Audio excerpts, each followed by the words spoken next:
Good evening. You're watching Brass-tacks with me, Poonam Birding. U.S. President Donald Trump and Chinese President Xi Jinping met today after 6 years in South Korea's Busan. They aim to reach a truce in the ongoing trade war that has roiled the world economy, not just their own. And it looks like they have reached a consensus. The two leaders agreed upon key issues such as Beijing's purchase of American soybeans, rare earth exports, and a deal to slash fentanyl-related tariffs. But there is no ink on paper, and that really is the crucial part. But here are some of the key takeaways from this crucial meeting that the world had their eyes glued on. Donald Trump confirmed that fentanyl-related tariffs on China would be cut from 20 to 10% effective immediately. He reiterated that overall tariffs would drop from 57 to 47%. There is no comprehensive trade agreement just yet between the two countries. Those negotiations will continue, and a visit by the two leaders will continue in their respective countries as well. Donald Trump said that China would immediately purchase large amounts of soybeans. He said that Beijing would start buying the oilseed immediately, but he did not provide any details of volumes or put any timeline in place. Beijing has agreed to a one-year extendable deal with the United States to keep its rare earths exports flowing. Trump said it's all settled. So then what's next? What comes after this particular meeting? How are we going to be seeing this deal between China and the United States actually come to fruition? Here's the full story. U.S. President Donald Trump said on Thursday that he had struck a deal with Chinese President Xi Jinping to reduce tariffs on China to 47 from 57%. That is in exchange for Beijing resuming U.S. soybean purchases, keeping rare earth exports flowing, and cracking down on the illicit trade of fentanyl. Trump spoke to reporters aboard Air Force One. I think pretty soon. We have not too many major stumbling blocks. We have a deal. Now, every year we'll renegotiate the deal. I'll be going to China in April, and he'll be coming here sometime after that, whether it's in Florida, Palm Beach, or Washington, D.C. His comments came as he was flying back to the U.S. after face-to-face talks with Xi in the South Korean city of Busan. It was the two leaders' first meeting since 2019 and marked the finale of Trump's whirlwind Asia trip, on which he also touted trade breakthroughs with South Korea, Japan, and Southeast Asian nations. Ahead of the meeting, Trump and Xi spoke to the media. And we're going to have a very successful meeting, I have no doubt. And as they sat down with their delegations, Xi told Trump via a translator that it was normal for the two leading economies of the world to have frictions now and then. We do not always see eye to eye with each other. World stock markets from Wall Street to Tokyo had hit record highs leading up to the meeting. That was on hopes of a breakthrough in a trade war between the world's two largest economies that has upended supply chains and rocked global business confidence. Trading in global stocks was choppy as Trump revealed details of the deal, with major Asian indices and European futures swinging between gains and losses. The meeting, which took place on the sidelines of the APEC summit, as Xi was flying in and Trump was flying out, lasted nearly 2 hours before Trump shook hands with Xi and escorted him to his car. Trump was then given a red carpet send-off at the airport as he skipped the main sessions of the APEC forum. Trump repeatedly talked up the prospect of reaching an agreement with Xi since U.S. negotiators on Sunday said they had agreed on a framework with China. But with both countries increasingly willing to play hardball over areas of economic and geopolitical competition, many questions remain about how long any trade détente may last. So where does that leave India then? Remember, India was one of the first countries that started negotiating with the United States as far as a trade deal went, and yet there are 50% tariffs that India faces as of today. U.S. President Donald Trump just yesterday heaped praises on Prime Minister Modi. He said that Washington is working on this trade deal with India. His remarks come amid ongoing trade discussions between the two countries. There are at least 5 rounds that have taken place up until now, and all of this comes against the backdrop of steep American tariffs on Indian goods. In August, the Trump administration imposed duties of up to 50% on Indian imports. These were additional penalties over India's ongoing Russia trade, especially as far as oil goes. In fact, Donald Trump administration, the president himself, many within his government have come out and blamed India squarely for fueling Russia's war machine. That is not true. That is something that India has time and again rebutted. And yet, we have the U.S. president come out and make similar claims, also making claims about mediating a truce between India and Pakistan in the aftermath of Operation Sindoor, a claim once again rebutted by India on multiple occasions. So I'm doing a trade deal with India, and I have great respect and love. As you know, for Prime Minister Modi, we have a great relationship. And I called Prime Minister Modi. I said, we can't make a trade deal with you. No, we must make a trade deal. I said, no, we can't. You're starting a war with Pakistan. We're not going to do it. And then I called Pakistan. I said, we're not going to do trade with you because you're fighting with India. But after a little while, and they're good people, and after literally 2 days, they called up and they said, we understand, and they stopped fighting. How is that? Isn't that amazing? Now, the U.S. president has often spoken of how he leveraged trade against India and Pakistan and got these two countries to come to peace terms after Operation Sindoor, a claim that India has rejected. But this also comes at a time when External Affairs Minister S. Jaishankar met with U.S. Secretary of State Marco Rubio on the sidelines of the ASEAN summit in Kuala Lumpur just this Monday. This meeting is significant because this is the first meeting since the United States imposed those tariffs on India, 25% reciprocal tariffs first, and then the 25% for buying Russian oil. External Affairs Minister S. Jaishankar and Marco Rubio held these talks amid ongoing trade agreement discussions between the two countries, which are being led by the Commerce Minister of India, Piyush Goyal. This also does add diplomatic weight to the ongoing economic dialogue, this meeting that we saw in Malaysia just 3 days ago. The discussion on bilateral ties between India and the United States after some amount of unease between the two countries over trade and tariff is also significant because this does give hope that ties may be frosty at the moment or on a sticky wicket, as some would put it, but there definitely is hope at the end of the tunnel, and those negotiations are on track. India-US relations, yes. You see, India-US relations is a comprehensive global strategic partnership. We remain engaged with both countries to continue to strengthen it further. India-US bilateral trade that we are engaged in, we continue to remain engaged with the US side to conclude a trade deal, and these discussions are continuing. Let's open this up of why this deal is significant between the United States and China and where does that leave India. Tara Karta, former director NSCS, joins us. Republican strategist Angie Wong is with us as well. Thank you for joining us here on this edition of Brass Tacks. Ms. Wong, I would like to begin by asking you, we saw this kind of frosty relation between Donald Trump and President Xi Jinping all the way from Trump's first term. There is a blow hot, blow cold sort of a relationship that they have shared. Do you think the meeting today and the discussions that were held today, the agreements that were made today, albeit none of them are on paper actually, will actually come to fruition between the two countries? Well, thank you again for having me. Yes, I've been watching these two world leaders meet. This is about the sixth time that they've met very publicly.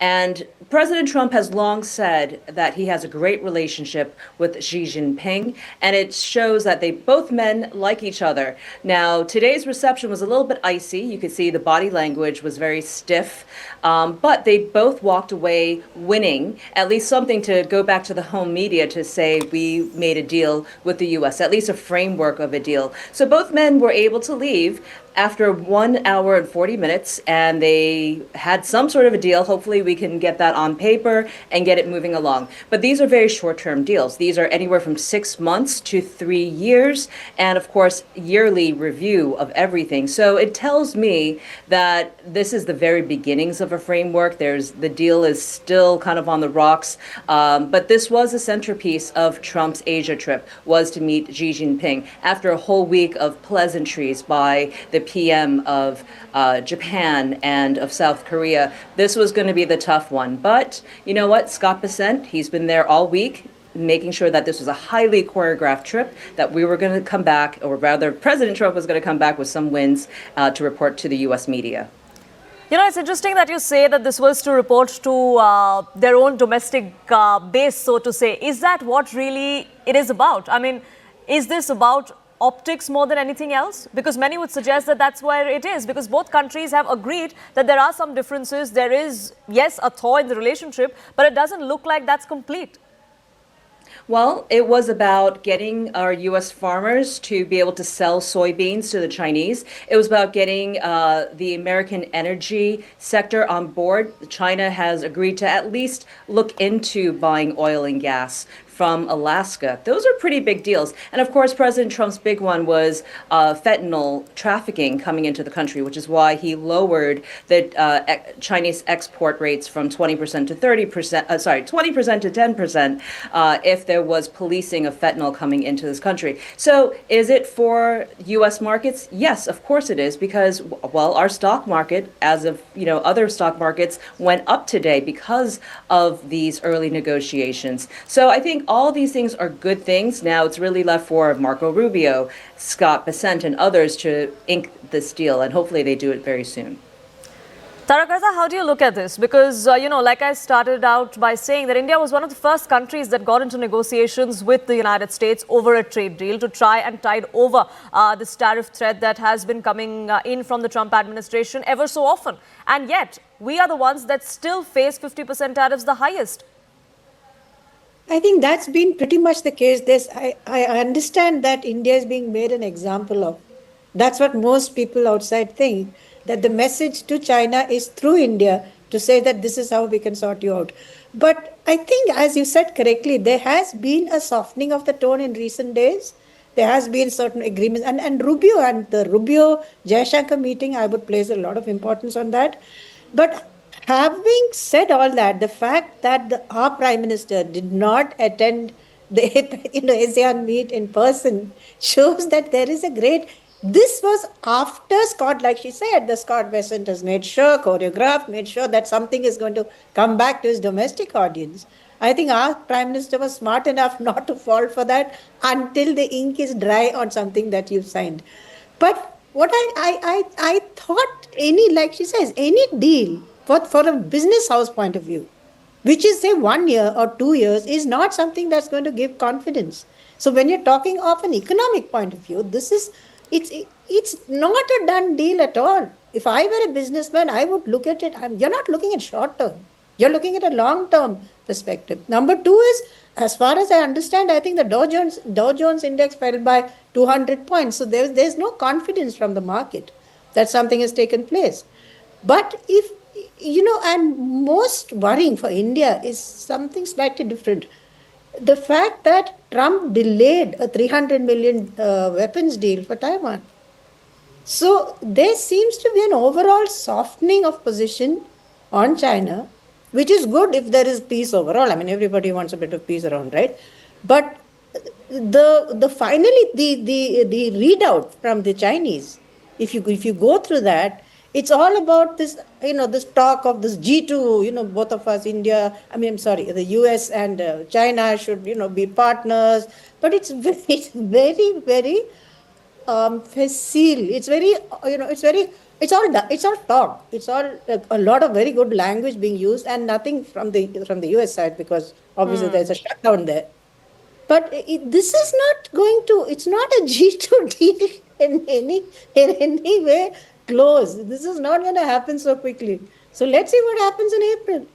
And speaking of that, like you said, of course, now that both those countries have made peace, it's great worldwide. But, there's a sense that many would believe that as far as those two countries being at loggerheads was concerned, India was sensing some sort of opportunity. Do you think this rapprochement between the United States and China somewhere leaves India out in the cold? Not really, no. Because the kind of causes that, the kind of issues that we deal with the US and with China are completely different. US is your biggest trade partner, you can't change that. China is your biggest, the biggest debt which is going on there in terms of trade. That remains. China, you're engaging with China, but in the long term, China is a threat. No two ways on that. It is a problem. And what I've always said, I think on your channel also, in the end, you have to face these things by yourself.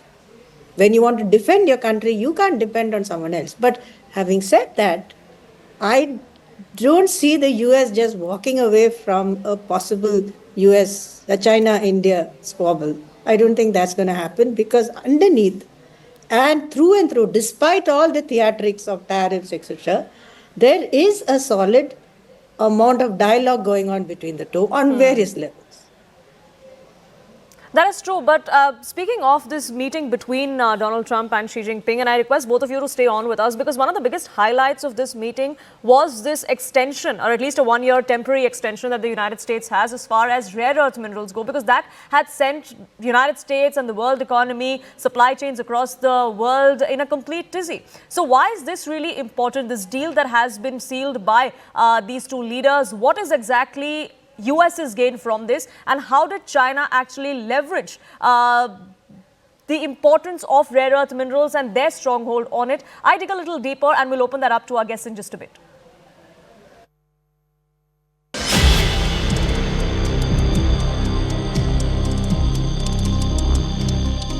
After months of blow-hot, blow-cold relationship, when Donald Trump and Xi Jinping met, they were all smiles. An acknowledgement of frost in the ties by the Chinese president and a push to move forward from the president of the United States. A 2-hour-long closed-door meeting ended with a lot of headlines, but the most consequential breakthrough came in the form of rare earths deal. The primary agreement of this deal is that China will keep its rare earths exports flowing. President Trump has clinched a 1-year extendable deal with Xi Jinping, which appears to be a temporary suspension of China's export curbs rather than a full elimination of controls. The details of how rare earths will be supplied, at what volumes, at what prices, what the terms will be like, they are yet to be made public. But China did enter this meeting with a leverage due to these 17 rare earth minerals. And it seems to have ensured that leverage got them relief from tariffs to an extent. These rare earth minerals, which play tiny but vital roles in multiple products like cars, planes, weapons, have emerged from obscurity to become China's most potent source of negotiating leverage. Export restrictions introduced by Beijing in April this year allowed them to cut off foreign customers dependent on Chinese supply. Just this month in October, China expanded its export restrictions, citing national security concerns. That sent the world in a tizzy, including the United States. And rightly so. China accounts for nearly 50% of rare earths and 92% of processing, a near monopoly. Rare earth metals are essential in everything, from semiconductors to electric cars to fighter jets and submarines. But the cost and environmental degradation of mining and processing rare earths has made it challenging for other countries to gain a foothold. From 2008 to 2018, China exported more than 400,000 metric tons of rare earths, accounting for roughly 42% of global exports. The United States relies on China for about 70% of its rare earth exports, and in 2017, that number climbed as high as 78%. Beijing weaponized exactly that in trade negotiations with Donald Trump. While the framework stabilizes trade, it leaves several structural challenges unresolved. China still decides which companies can export and to whom. Any political or military tension can trigger renewed delays or rejections. Chinese exporters are now required to document how and where their minerals will be used. If Washington expands defense production, that could further lead to screening and potential slowdowns in supply chains. So this deal does prove certain stability for that supply chain in the short term, but it's not a long-term guarantee. Much depends on what happens after this 1-year term, whether new controls are introduced and how both sides will follow through. For companies and investors in rare earths, there is definitely some respite. Risk in the near term is reduced, but the risk of renewed tension remains between the two countries. Both Donald Trump and Xi Jinping celebrated this momentary de-escalation, but the competitive dynamics between the two will continue. So then, can the United States move beyond this dependence on China? Even if the US and allies mine more earth minerals, they still will need processing capacity. Building that infrastructure requires years. It requires specialized technology and environmentally sensitive operations. Japan and Australia have launched the Mineral Security Partnership with the United States. Can India follow suit? Well, sitting on a sizable monazite deposits and strong manufacturing ambitions, India does stand to gain from the global push to diversify these supply chains. If China's exports to the United States stabilize under this framework agreement, global market pressures may ease, which could eventually give India time to build its domestic capacity. That would solve New Delhi's problems with the United States, give New Delhi a bargaining chip against the Trump administration, which seems adamant on the 50% tariffs that it has slapped against India. The road to this is a long and arduous one, though. If New Delhi invests in refining technology, transparent licensing and export alliances, it could transform itself from a supplier of raw material to a strategic partner in global tech supply chains. India did recently launch the National Rare Earths Mission, but things have been moving slowly. Given the breakthrough for China and United States, the question now is, can New Delhi take a leaf out of Beijing's playbook and make it a win-win situation? So, Angie Wong, this clearly was a bargaining chip that was used by China. They used it to squeeze as much as they could out of the United States and get them on the negotiating table. This meet actually probably happened because of all the restrictions that Beijing did put in the last 6 months or so as far as rare earths go. Is that something that will continue in the sense that post this 1 year, China may once again try and tighten those screws on the United States? Yeah, and I would argue that Xi Jinping has been planning for this moment for decades, not just the last 6 months. China has been procuring rare earth deposits, sites, and processing around the world for multiple decades now to have be the number one supplier to the world for rare earth materials. So now the U.S. and other countries are just starting to catch up. If you notice what Donald Trump has been doing the last couple of months, he's been securing rare earth deals around Asia, even in the Ukraine and Africa, in hopes to catch up to what Xi Jinping has been doing for decades. The problem is not necessarily buying rare earth materials, raw materials, it's more about the processing. And right now, the entire world has an over-reliance on China to refine and develop it and process in China, and that's what your report has said. So as countries are coming out of this and learning to build their own refineries and having their own supply chain, it's going to take some time. So Xi Jinping does hold the cards to this. He's able to negotiate with Trump and other world leaders because of this card. And it was good for Xi Jinping to at least give the U.S. a 1-year removal of the restrictions so that the U.S. can buy again. Again, Donald Trump has met with the PM of Australia, had him at the White House, talked to Japan about buying rare earths. He's just starting to get into it. And again, he's only 10 months into his presidency. So what has our previous presidents really been doing? Nothing. We've been just reliant on China. Well, that's what United States is looking at, Tarakarta. But can India see an opportunity here? I mean, many would say we're not even in the race, but is that something that India could harness over a period of time?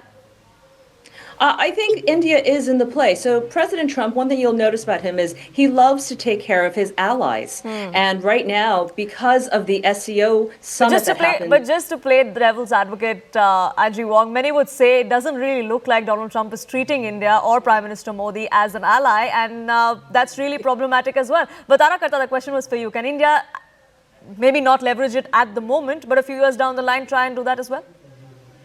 See, the problem is, I think we've identified about 360 billion worth of rare earths potentially in India. But like she said, the problem is getting that stuff, refining it, which is extremely, in terms of your environment, which we are already in bad shape. Yeah. It's really, really very dangerous. So I would argue you do need technology for that. You can still do it yourself to an extent, but it's slower. But you've seen the desperation that the US has in even going to Pakistan for this rare earth, which I don't know where it came from, right? So that's with Pakistan, with Central Asia. There was C+5 talks which they had recently. So maybe the US would be interested in getting those reserves, but refining it in India is going to cause a problem, just as recently we opened up the entire, about a million square kilometers to oil exploration. There are huge deposits which we found off Andamans and things. Again, environmentally very, very dangerous. So this race for rare earths, this race for resources is going to cost everyone. And to me, I mean, I find it because this is in my home state of Tamil Nadu.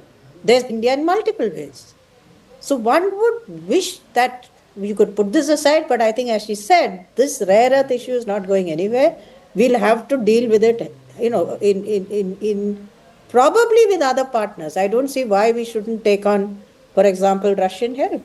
They're already helping us with the new civilian aircraft. I think the HAL has just signed a deal with them. This is all civilian stuff, so hopefully it won't get Trump into a rage. So, but who's to say Donald Trump is an unpredictable man, and who's to say what comes next? But I have to leave it there. Tarakarta, I request you to stay on with us. But Angie Wong, thank you so much for joining us here on this edition of Brass Tacks.